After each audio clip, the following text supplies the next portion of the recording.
Welcome to Thinking Green. I'm Ronna, and we're back. Our apologies for being off the air last week due to illness, and we thought we had a replacement show, but it turned out to have a glitch. So just to let everyone know, Tyler Williams, who was the UConn student, president of SSDP, who is going to be our guest, was rescheduled, and he'll be on February 10th. So before I introduce tonight's guest, yesterday we know there were memorials and celebrations in honor of Dr. Martin Luther King Jr.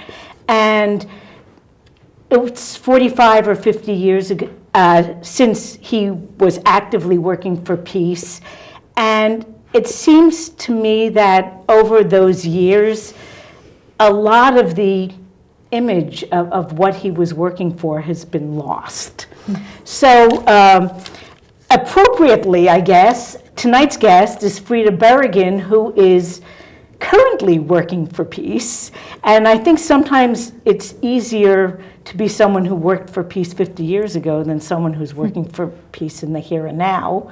But we'll talk about a lot of issues. So welcome, Frida. Thank you. And for anyone who doesn't know anything about Frida, she is a longtime peace activist, almost from in utero, probably.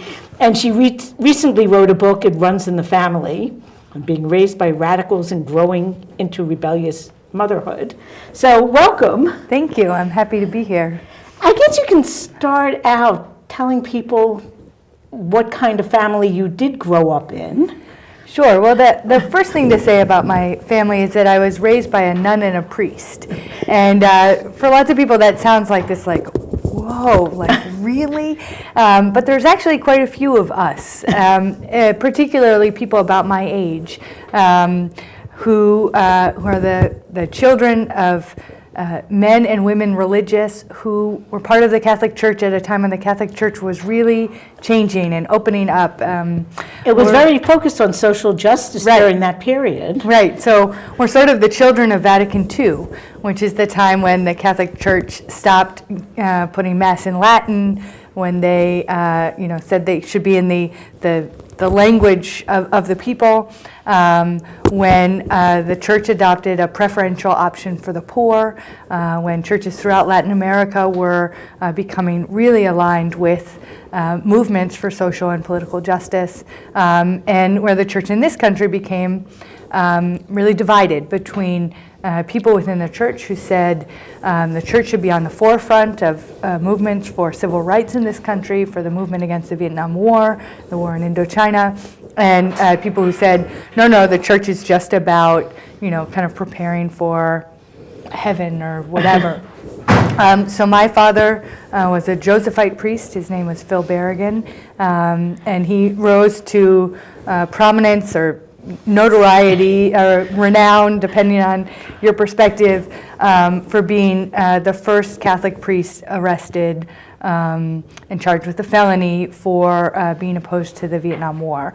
And he and his brother, my uncle, Daniel Berrigan, who is a Jesuit priest, were part of a group called the Catonsville Nine, which they burned draft records in Catonsville, Maryland, and then stood and stayed there, accepted responsibility for what they had done, and had this big trial that drew a lot of attention to the Vietnam War and to the Catholic Church's position on the Vietnam War.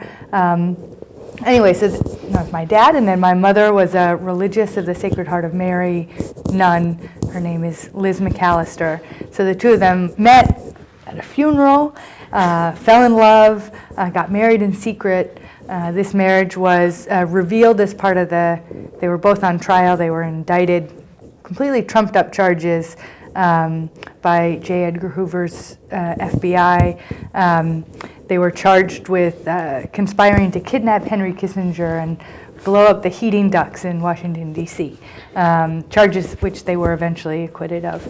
But in the course of this trial, their relationship was revealed, and they were both excommunicated, and so no longer able to serve as a nun and a priest.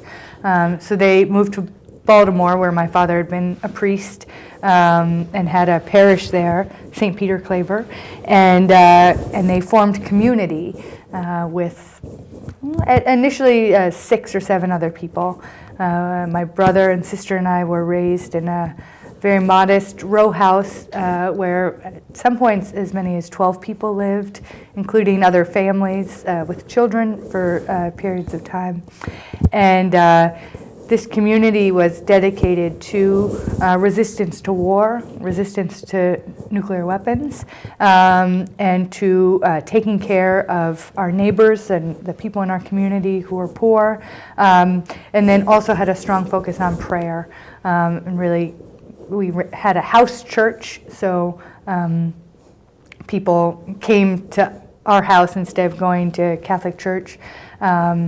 And people really studied the Gospels there and spent a lot of time in meetings, organizing demonstrations. And so I write in the book a lot about my childhood because it was so strange. I mean, it wasn't strange to me at the time, obviously, because it was all I knew. It's like, oh, some people live in houses just with their parents? Like, yeah, that's so weird. It's so boring. So I write about, all these different people who kind of became members of our family and who really helped us to understand our parents too, because we got to see our parents in a lot of dialogue and even disagreement with other people who shared the same values, shared the same beliefs, and might have had a different take on it.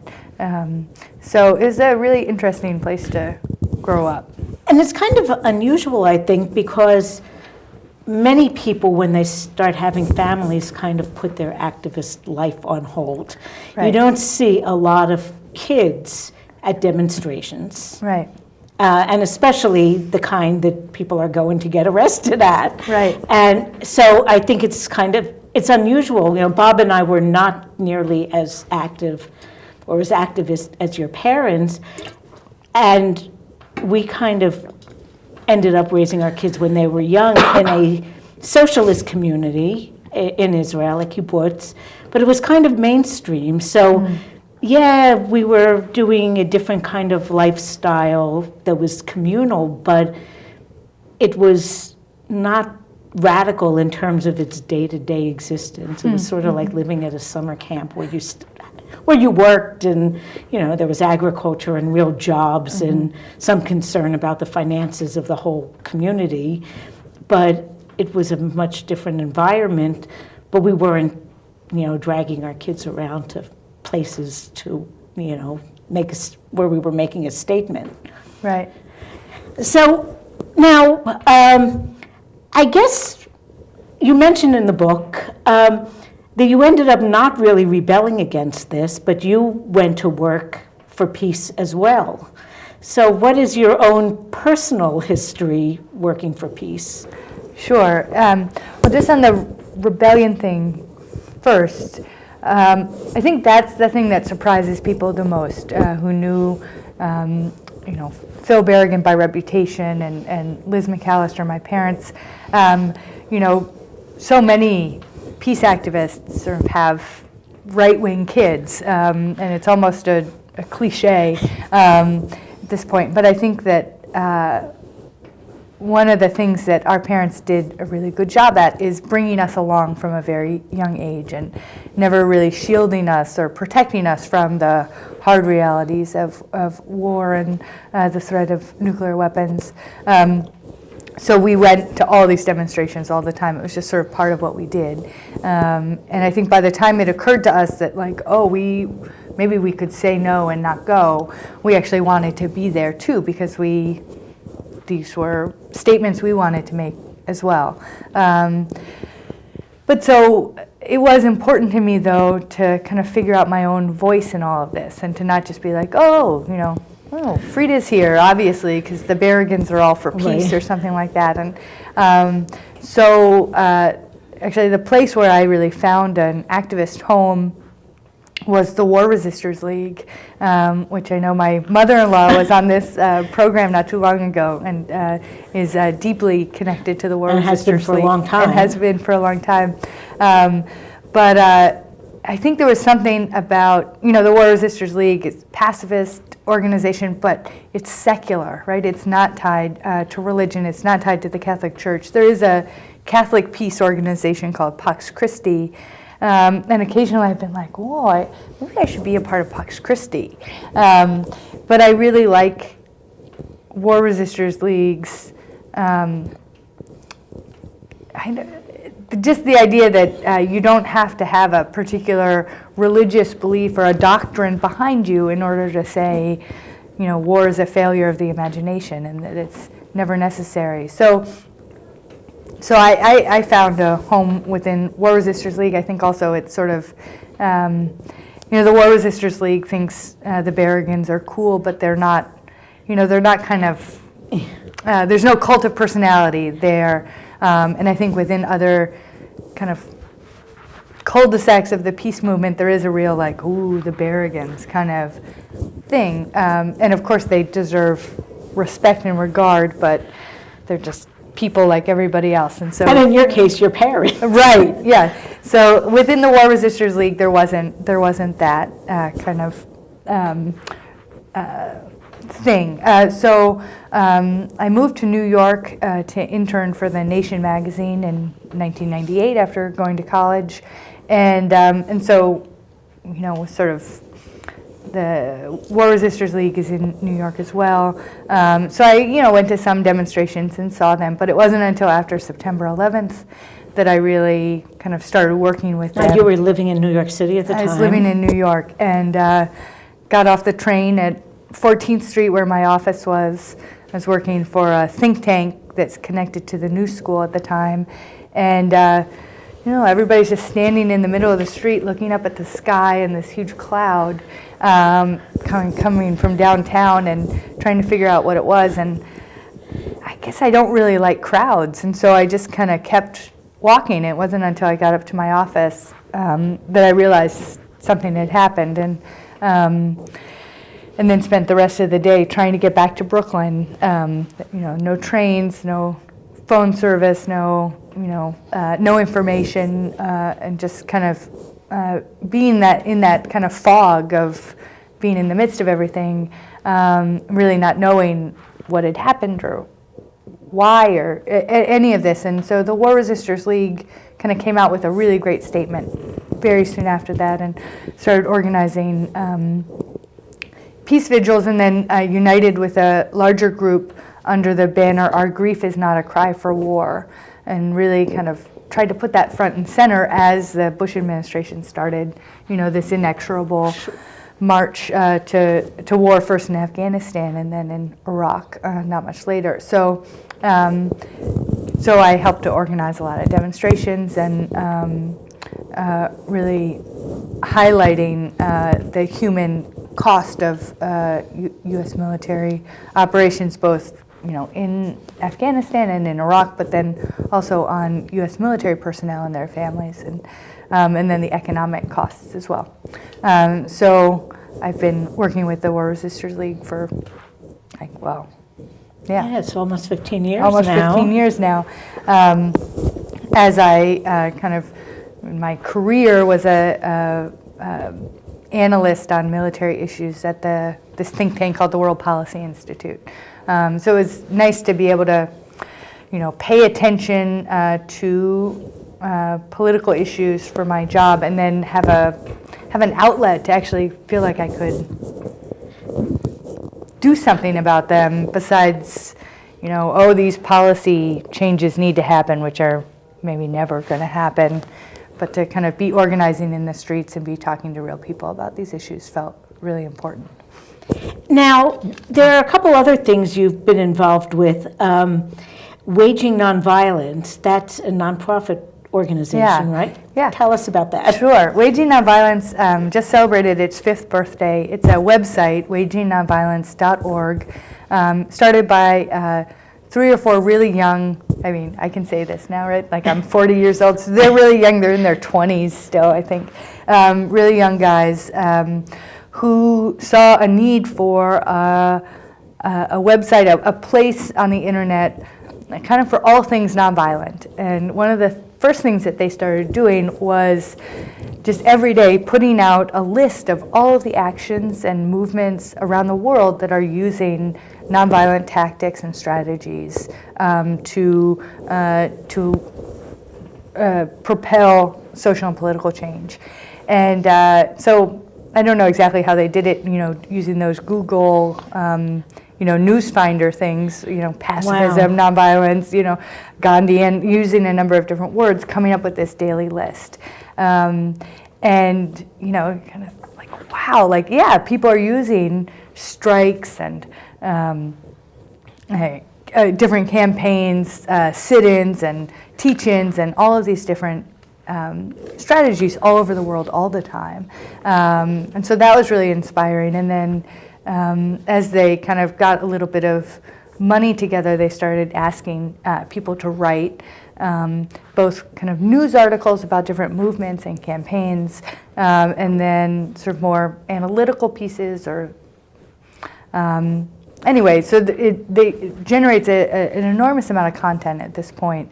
And then they have 4 or 5 bloggers who they have invited to write on a regular basis. And so they invited me to write maybe 4 years ago. And initially I was writing about movements and people and stuff that I thought was interesting. I wrote an early column about a friend of mine who's a lawyer in New York City who was representing people who were having their homes foreclosed and got so fed up, watching all of these people lose their homes. And so she kind of quietly organized a group of her friends to go into the auctions that happen in courthouses, auctions of foreclosed properties, and sing. And they interrupted the proceedings by singing. And they left all of the people in there in tears, right? Like the auctioneer and the people kind of there trying to get the properties, and this sort of anonymous, like very bureaucratic, boring procedure all of a sudden became this contested, dramatic, filled with human emotion kind of thing. And then this group of people started blocking, trying to protect the homes when the sheriffs come to take people's possessions away. And it turned into this beautiful movement in New York. And that got me thinking, well, who else is using song as part of the work? And so I was able to kind of showcase all of these different places where people are singing. And I would love to be a singer, and I never will be, and so this was a lovely way to kind of sing, I guess. So I did this for a while, and then when I was pregnant with my son Seamus, who's now 2.5, I emailed them and I was like, I'm not gonna really be able to write anymore. I'm gonna have this little baby, and I'm not paying attention to things in the same way I was before. And they said, you should keep writing and write about parenting. And like all these young guys who like aren't parents, it's like, well, nobody's going to be interested in that. And it turns out I have developed a little beat, so to speak, like a little parenting beat for myself there at Waging Nonviolence. And they called my column Little Insurrections, and which I thought was very lovely and kind of apropos when I was writing about movements, and but also really makes a lot of sense when you're talking about children too. They are little insurrections in our lives.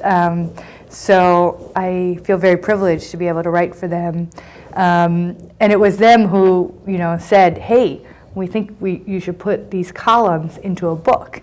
And I said, oh, that sounds really easy. I can do that. It wasn't as easy as you thought. No. I thought, I just cut and paste,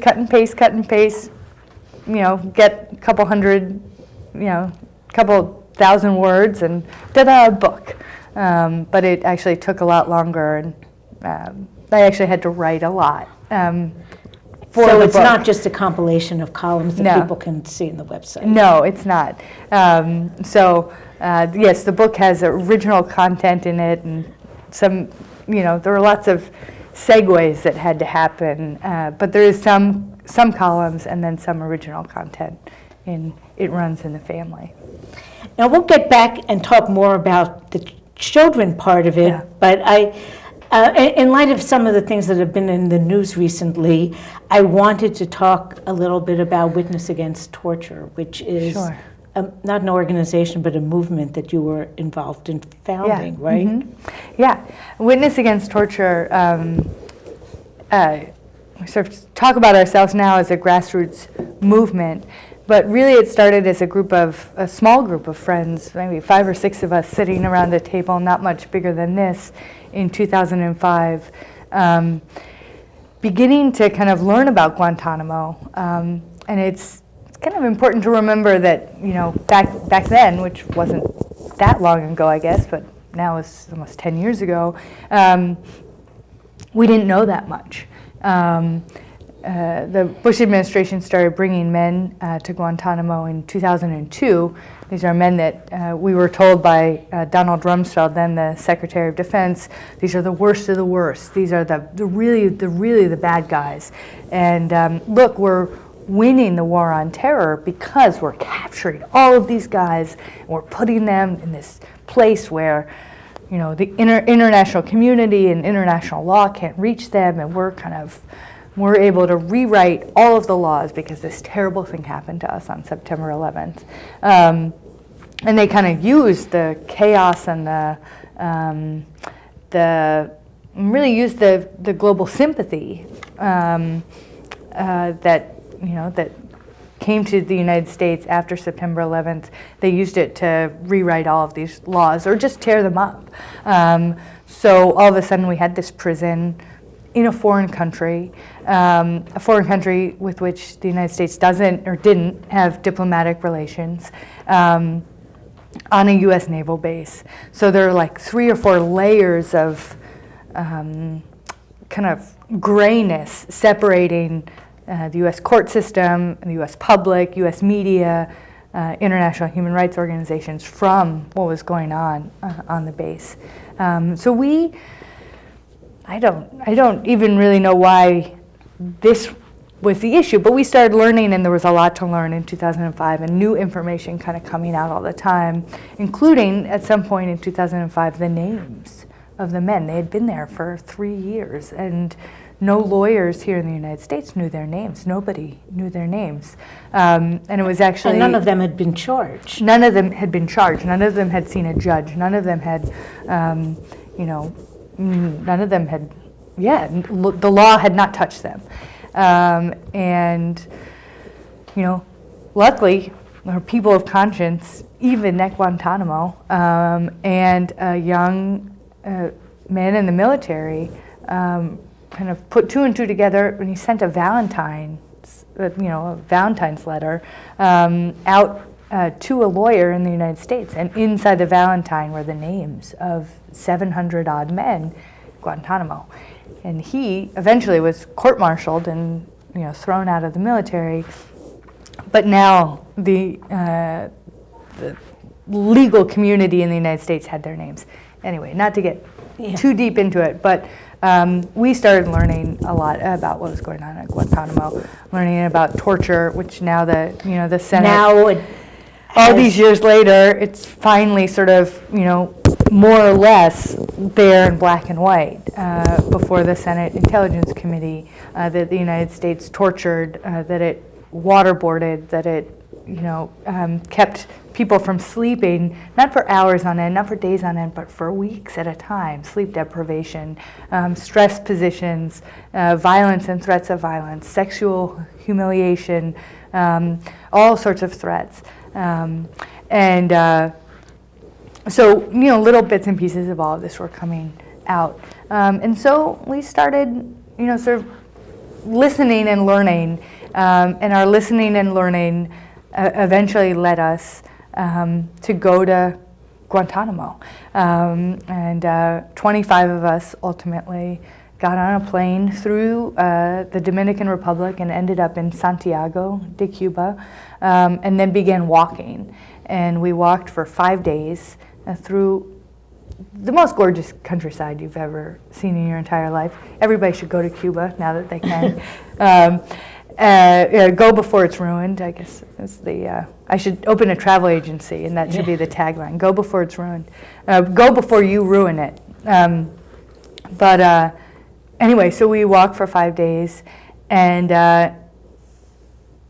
carrying like little banners and camping out by the side of the road, and all of the time doing international media work. We had a satellite phone, and we're doing interviews with mostly American and European media outlets.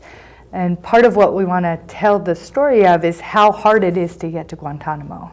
This is kind of the only way to do it. At this point, in 2005, the International Red Cross had not gained access to the base. No human rights organizations had been there yet. And very little news access, media access had penetrated as well. So kind of the only way to get there was to walk.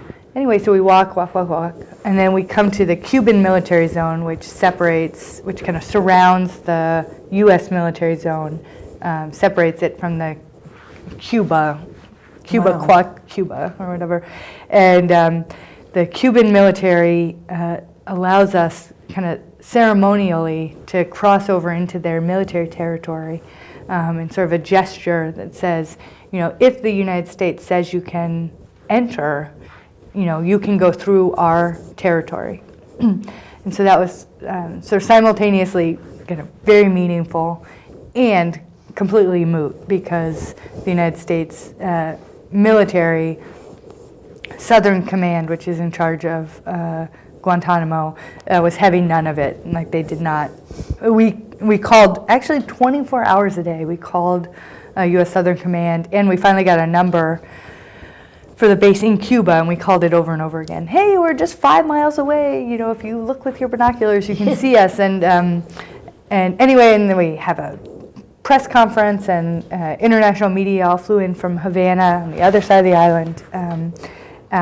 We say, we want it to be let in, and ultimately we didn't get let onto the base. Then when we came back to the United States, we were very public in the fact that we had gone to Cuba, that we had spent money in Cuba, that we had violated the travel restrictions related ban or whatever it's called, and we really hoped that we would be prosecuted, and we hoped, because it's a serious fine and an even more serious jail sentence that they threaten for people who, again, in the past, right, things are beginning to open up now, to go to Cuba. But we thought that, if we are put on trial, it gives us an opportunity to put Guantanamo on trial, to put U.S. treatment of these men who have not been charged with any crime. It gives us an opportunity to put U.S. practices on trial. But they never did anything with it so far. And I think the statute of limitations is quickly running out. So, and they probably don't want it to get more press than it has. Right, exactly. So we came back, and we had such a successful trip and had built such community and esprit de corps. We sort of felt like we could do anything, and so we said, well, that was really fun. I mean, fun, right?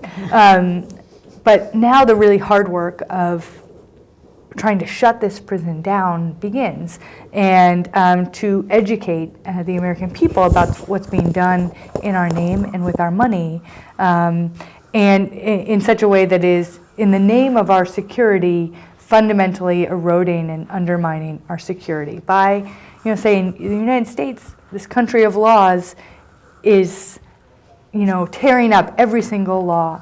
I don't think there would be the kind of objection there is if people were charged, they faced trial, they were convicted or cleared. That's right. And but the fact that they've been there, some of them for many, many, many years without being charged, right. One wonders if there's a case.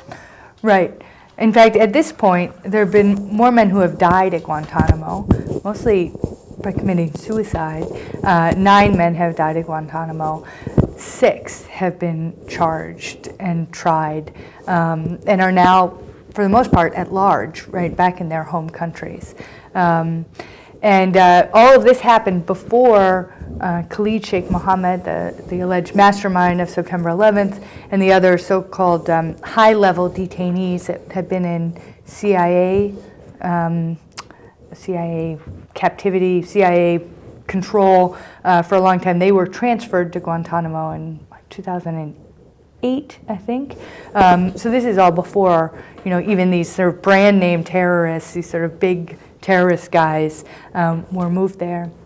At this point, there are 123 men still at Guantanamo, most of whom have been cleared for release. And actually, the Obama administration is now sort of in the twilight of its tenures, with the Obama presidency, is now trying very, very hard to clear out the prison, particularly of those who have been cleared for release.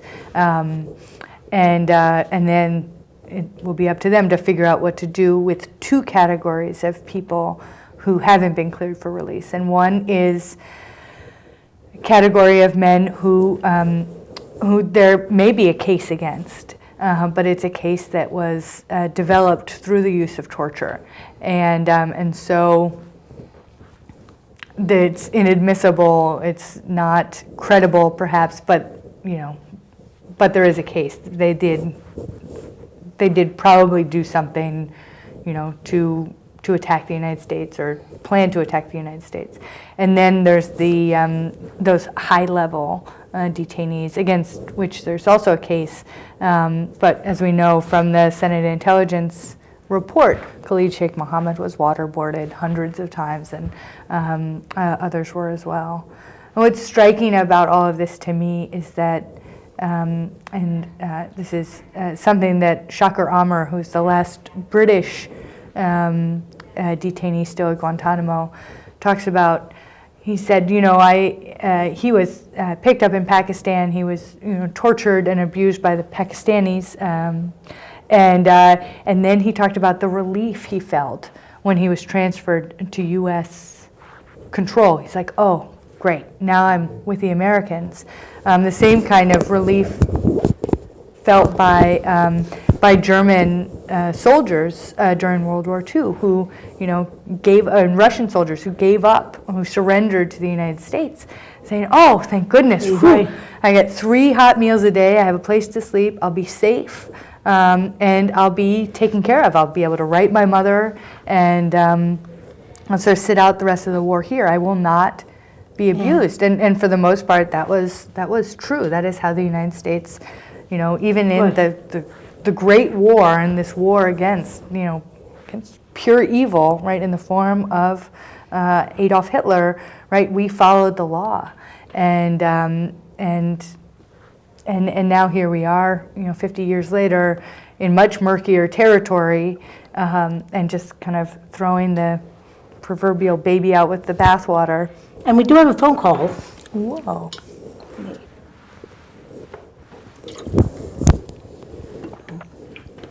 Hi, thanks for calling. Hello? Hi, we can hear you. Hello, I'm a peace activist too, and I've been doing this for years, like years and years. And I just want to know why we don't talk about Stalin and the Bolsheviks. And it should be spoken of, and I'm not anti-anything. I'm anti-bad guys. So we have to talk about the Bolsheviks that killed millions and millions of Christians, and that's why I think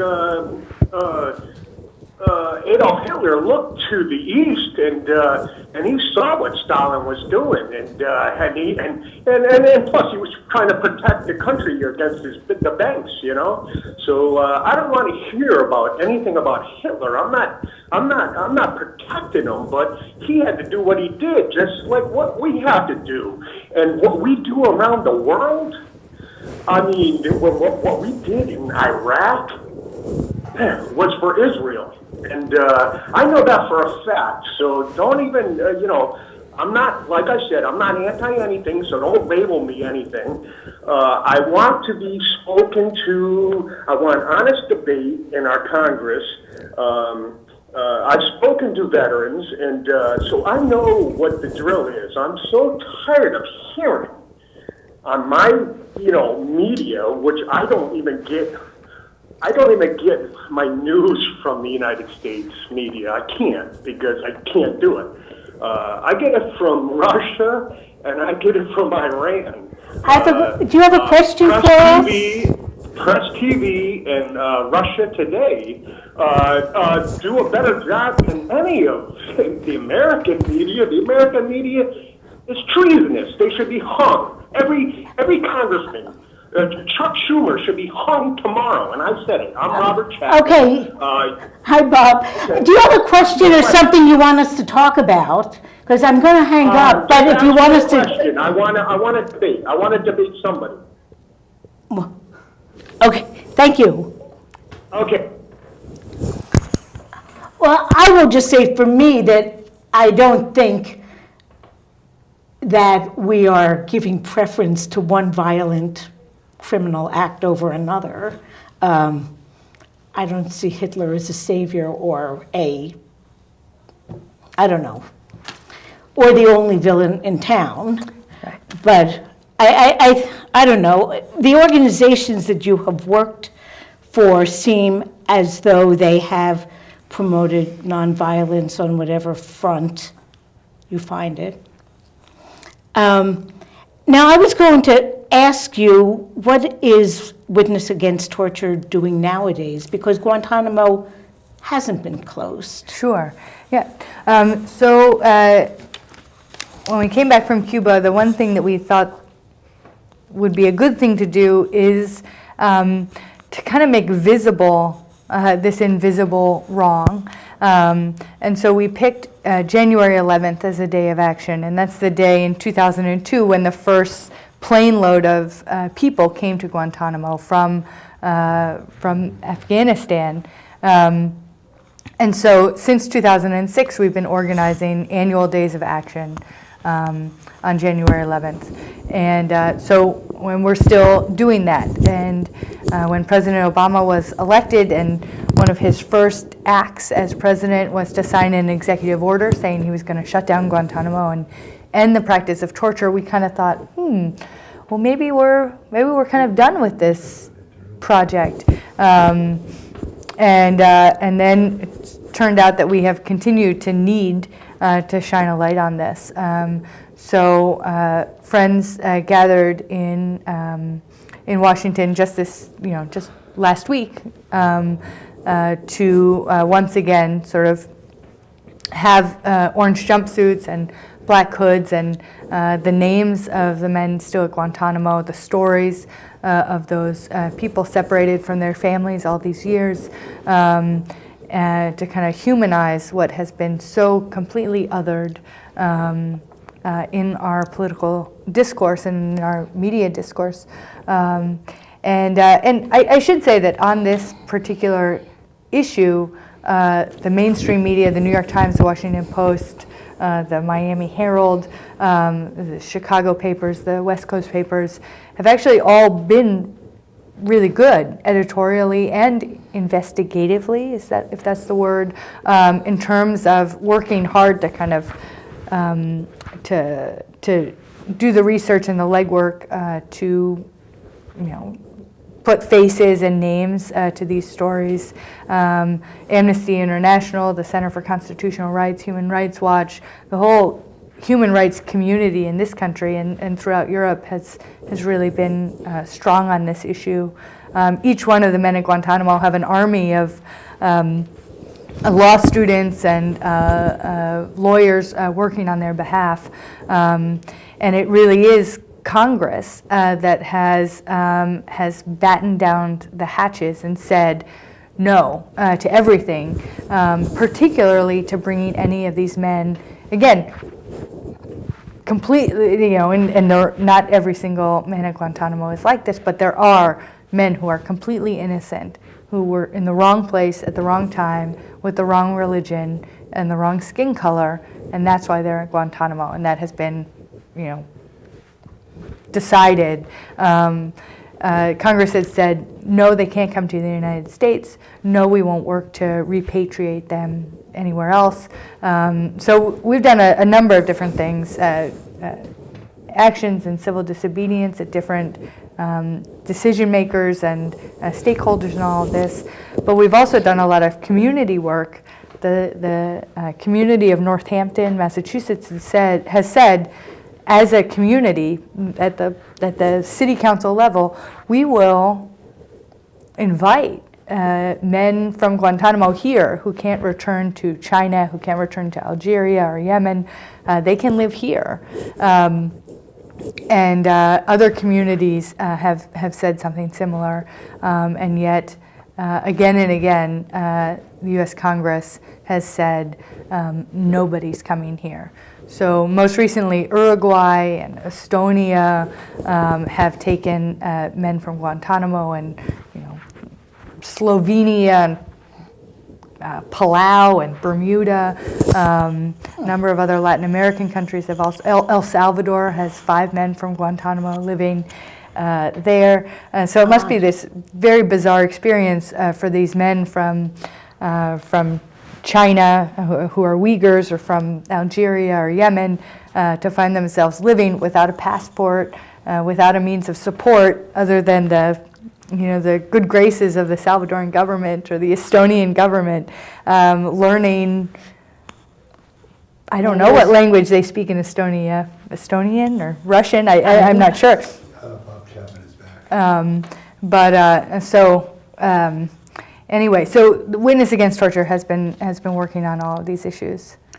Now, we're actually down to the last 8 minutes. So I did want to talk to you about how starting your own family changed things. Yeah, it changed things a lot. Up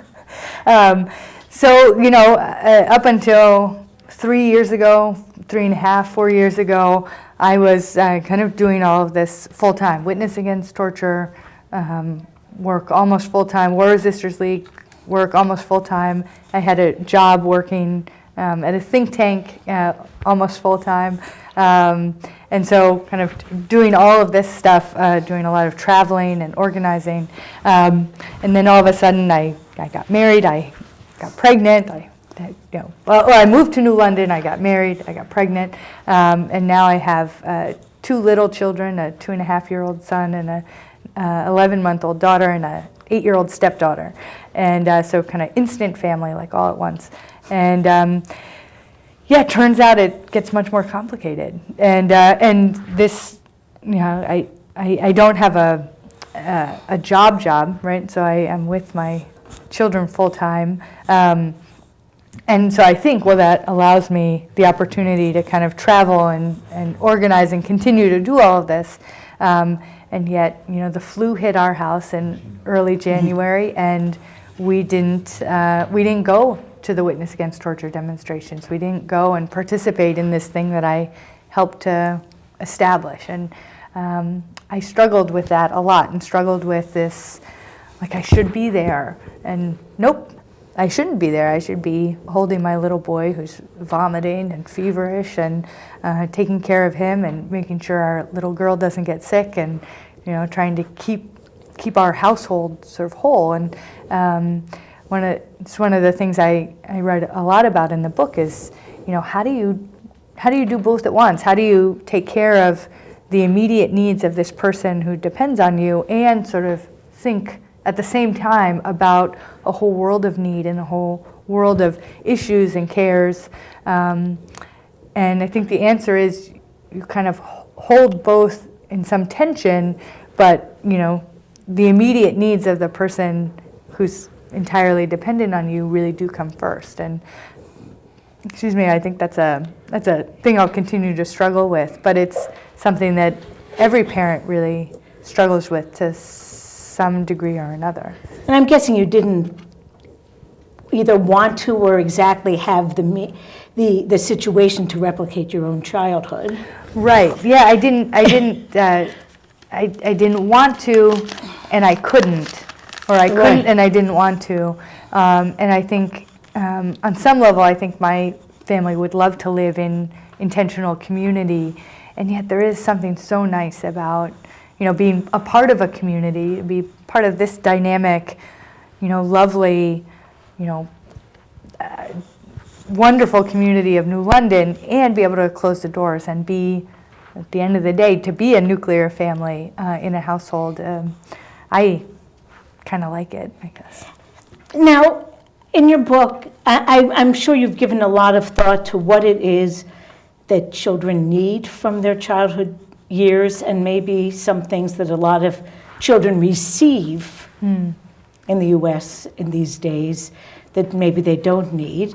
So what would you say are the main things that you feel as a parent that you have to provide for your kids, not necessarily directly, but make sure Yeah. they get? Well, I think an example of parents who are loving, who are in dialogue with one another, who are, kind of thinking about how to apply values in any given situation. So I think it's important for a child to see parents who are doing that. I think kids need the skills to, be able to analyze situations, and the trust and the sort of, what's the word, the wherewithal to make their own decisions at a certain point. And I wrote an essay, which I don't think is in the book, but that's on Waging Nonviolence, about having this sense of freedom and autonomy at a young age in my Baltimore neighborhood. And it wasn't true freedom and autonomy. We would go off to the library, and my mom would call the librarian and say, "They're coming up the hill." The library was like a block and a half away. And we had no idea, my brother and I, 5 and 6, that my mom was watching, us go up the street, and the librarian was watching us come up the street. But we felt free. We felt at home in our community. And I think that's an important thing for children to feel free within a sort of zone of comfort, and where people know them and people are kind of looking out for them, but also allowing them to, kind of figure things out for themselves a little bit. Now, if people want to find out, because we have like one more minute, more about some of the work you're doing, they can go to the website, which I forget now. It's wagingnonviolence.org, wagingnonviolence.org. And there are different ways there's a huge amount of information there, and you can also subscribe.